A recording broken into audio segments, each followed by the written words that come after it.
자, 오늘은 아로마 테라피인데, 이 여성 호르몬이나 에너지를 높이는 방법인데, 제가 오늘은 좀 해외 치료 사례를 조금 말씀드릴게요. 사실 아로마가 약은 아닌데, 정말 양리적인 작용, 생리적인 작용, 심리적인 작용이 많이 효과가 되게 좋은데, 우리나라에서 사실 뭐 여러분들이 아시다시피 이렇게 좀 너무 표면적인 거, 뭐 향초 만들거나, 뭐 그 뭐죠? 뭐 그 디퓨저 정도로만 알고 있는데 사실은 아로마를 치료 목적으로도 많이 활용하고 있어요. 그래서 오늘은 일본도 그렇고 여러분들이 선진국이라고 하는 독일이나 일본이 의학이 굉장히 많이 발달한 거 아시죠? 2차 세계대전 이후로 굉장히 의학이 발달해 있는데 거기서도 자연의학이 발달했는데 특히 아로마를 많이 활용하고 있어요. 그래서 오늘은 그 해외 치료 사례를 조금 여러분들한테 소개를 하겠습니다. 하면은 조금 좀, 자, 제 소개는 뭐 더 이상 이제 안 해도 될 것 같습니다. 네. 자, 제 소개 예전에 이런 일을 했었다는 것도 소개를 다 해드렸고요. 이런 일은 이제 얘기 안 하고 오늘은 이제 이런 얘기를 좀 하겠습니다. 양리적인 효과라는 건 뭐냐면요. 약처럼 작용한다는 거예요. 그러니까 이게 약은 아닌데 아로마가 사실 잘 생각해 보시면 예전에 그 허브라는 거는 예전에 중세나 이때 약이 없어서 허브를 약으로 사용했거든요.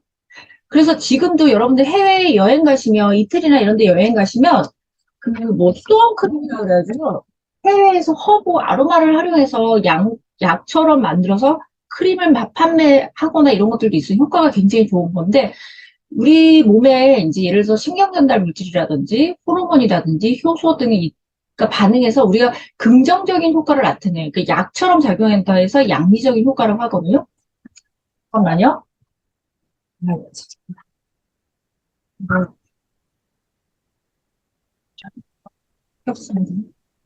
자, 그래서 자, 우리 신경전달 물질 중에 특히 여러분들이 이제 우리가 아로마에서 아셔야 될 게 세로토닌이에요. 여러분들 세로토닌 들어보셨을 거예요. 이 행복 호르몬이라고 알려진 세로토닌은 사실은 호르몬이 아니라 신경전달 물질이에요. 근데 이게 분비가 되면 우리가 향을 즉시 맡았을 때 바로 뇌로 가서 뇌하수체에서 여러 가지 호르몬이나 신경전달 물질 분비가 되는데 세로토닌이 분비가 되면은 우리 몸에서 이 행복한 느낌, 안정감, 좀 이렇게 사람이 편안한 이런 감정이 느껴지거든요.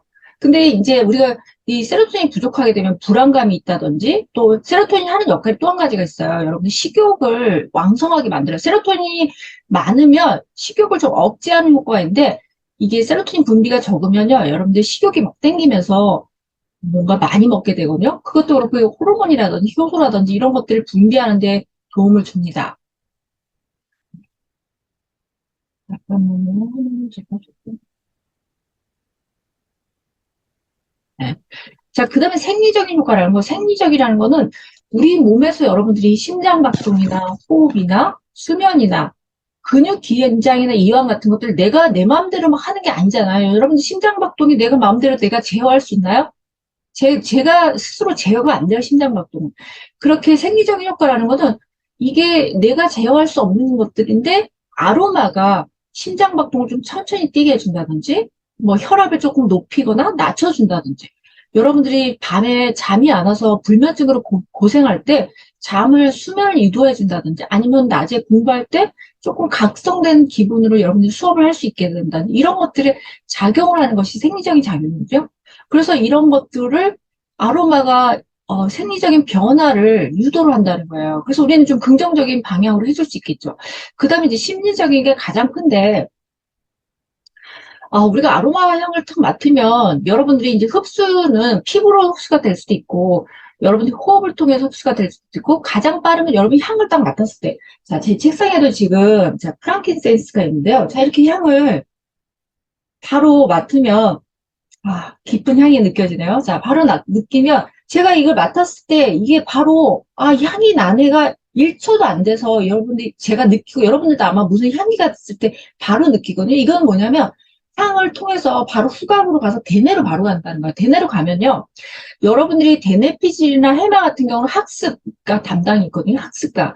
해마 같은 경우 특히 여러분들이 뭔가 학습을 하거나 장기 기억으로 저장할 때 필요한 것이 해마고, 또 여러분들이 막 내가 어떤 불쾌감이라든지 유쾌한 감정, 희노애락 이런 것들은 편도체라는 곳이 있어요. 네. 거기서 이 전달 과정을 통해서 조절을 하고, 또 여러분들이 또 뭐가 있을까요? 호르몬 분비? 호르몬 분비를 아까 뇌하수체 같은 데서 뭐 성장 호르몬이나 여성 호르몬, 남성 호르몬, 황체 호르몬 이런 것들을 분비를 조절해 줘요. 그렇기 때문에 아로마를 가지고 우리가 호르몬 조절, 우리가 오늘 주제가 뭐예요? 여성 호르몬 분비를 촉진하고 에너지 레벨을 높일 수 있는 방법에 대한 강의잖아요. 그래서 아로마가 예를 들어서 이런 심리적으로 우리가 행복감을 즉시 느끼게 해줄 수 있을 뿐만 아니라 에너지. 여러분, 에너지라는 건 뭐예요? 활력이잖아요. 여러분들이 뭔가 활력적일 때 이런 생리적인 효과를 변화시킬 수 있는 게 바로 아로마라는 건데, 그래서 그런 얘기를 오늘 좀 해보겠습니다.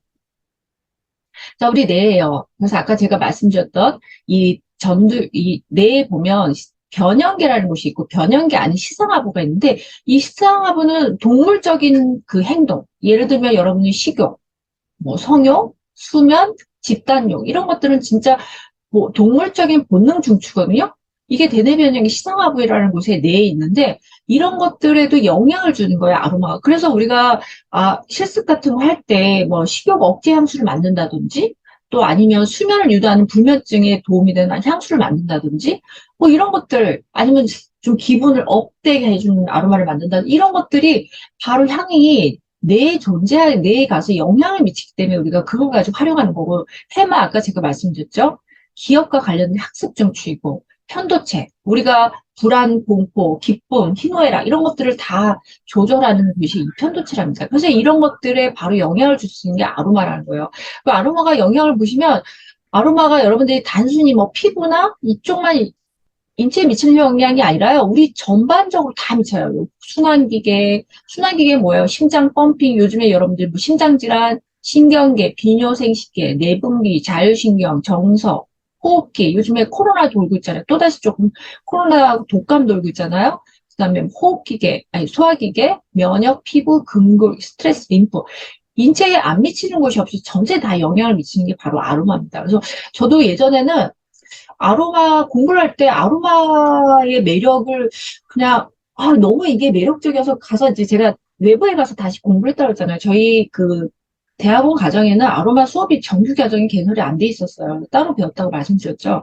근데 아로마는 공부를 하면 할수록 정말 매력 있는 학문이라는 생각이 들어요. 그리고 저는 이제 가끔 지난번에도 한번 말씀드렸잖아요. 우리 아이가 이제 배탈 설사가 있을 때 저는 이제 응급사열 여러분들 이제 다음에 우리 다음 학기 한의학 시간에 이제 혈자리 배울 텐데 이제 응급사열을 몇 군데 해주고 에센스 오일을 조금 발라서 브랜딩해서 복부 마사지를 했어요. 복부 마사지를 했고 저 이제 특히 복부 마사지뿐만 아니라 우리 복부에 보면 위와 관련된 중환혈이라든지 대장과 관련된 뭐 천추혈이라든지 이런 데를 중심적으로 해도 되고 사실 복부 말고 다리 같은 데도 뭐 위장과 관련된 혈자리가 있다든지 대장과 관련된 혈자리 있다든지 그런 혈자리에다 조금 오일을 바르고 같이 마사지를 해줬거든요.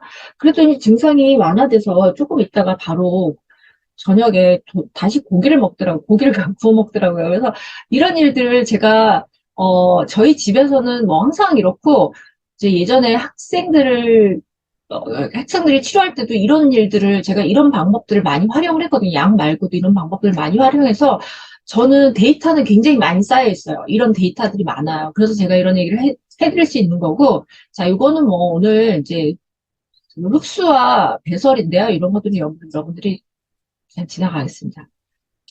자, 이제 오늘 에너지에 대한 얘기 조금 해볼게요. 우리가 에너지라는 거는 아인슈타인이 이런 얘기를 했어요.